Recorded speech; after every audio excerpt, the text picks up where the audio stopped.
What's going on, guys? Today we're going to be installing a Aries Fabrication bumper on my Cherokee XJ here.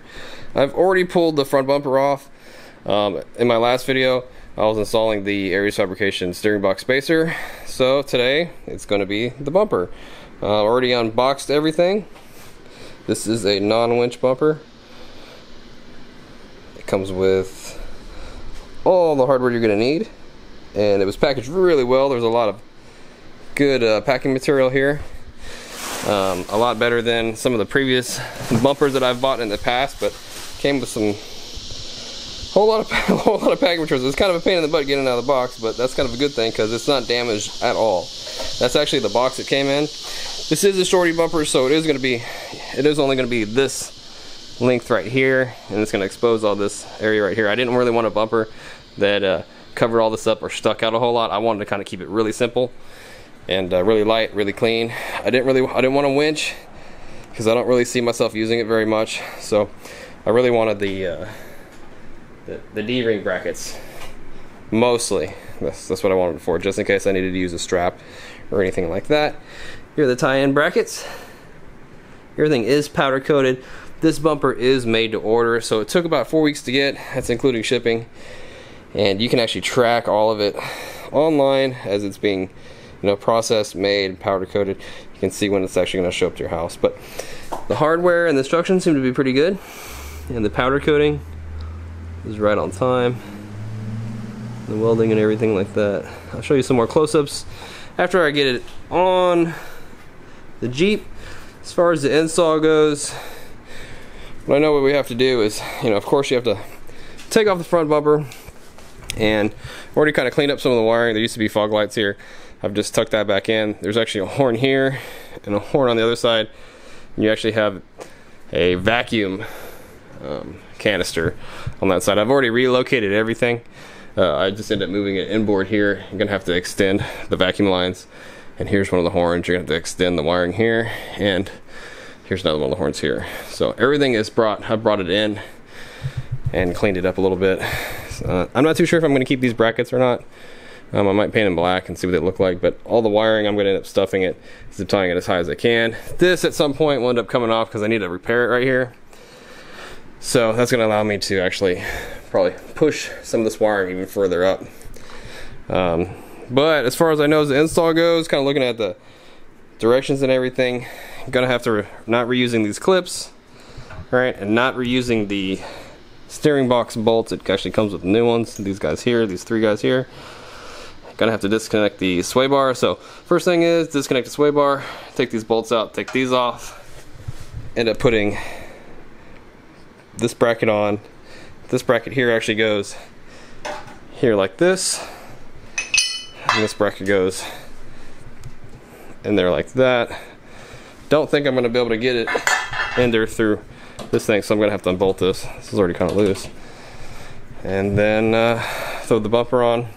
The instructions are pretty vague, but shouldn't be too bad. There's actually not too much hardware, and I'll get started on that.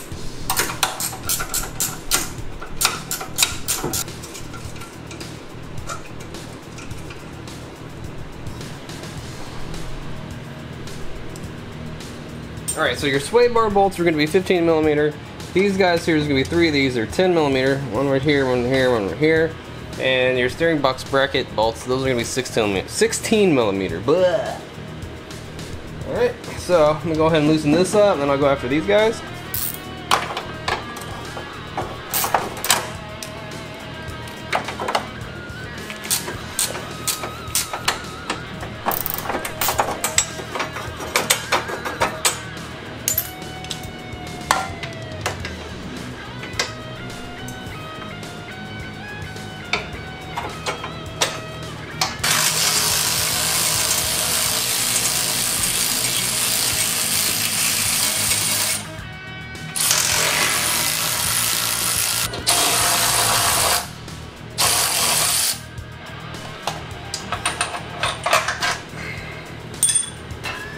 Alright, need to remove these speed clips.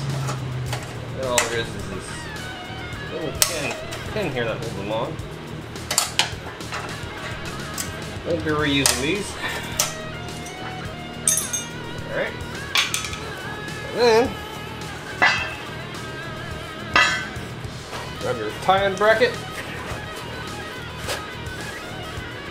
Slip it in here. So.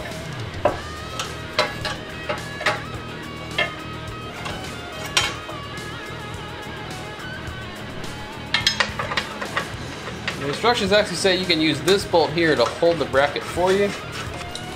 These are your new steering box bolts right here. Show you the difference between a new one and an old one. Okay. A little bit longer maybe. You might want to put some Loctite on these new ones.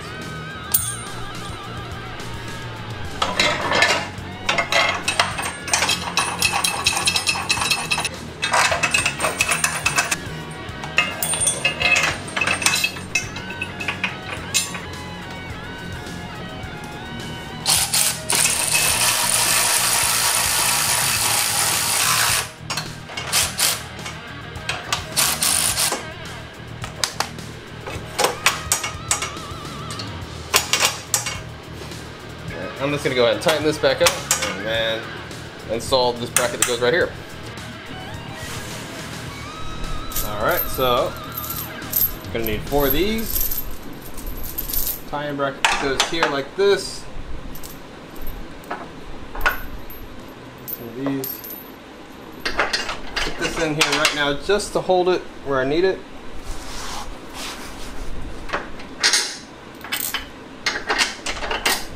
Hold it for a little while.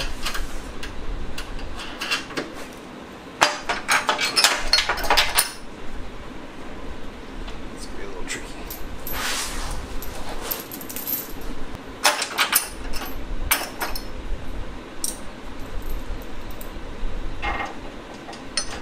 So here we go with the bracket. It's on there. Everything's nice and loose. I haven't tightened anything up. It looks pretty good. It even comes with this extra bolt hole right here. And now go ahead and do the other side, and then we'll throw the bumper on.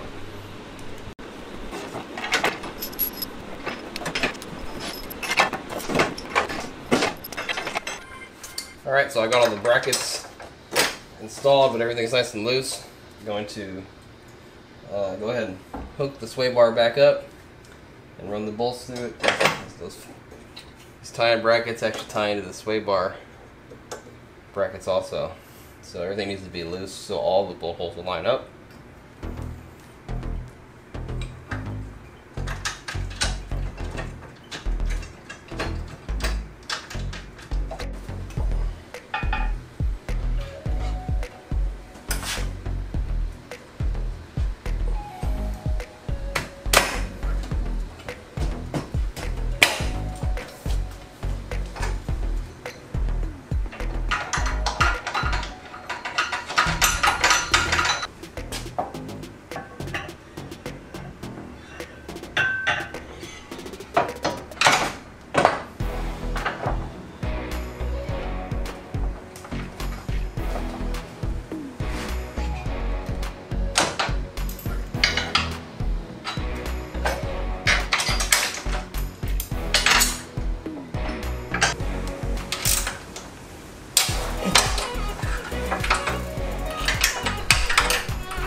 Yeah, so getting back here behind these bolts is kind of a pain in the butt, but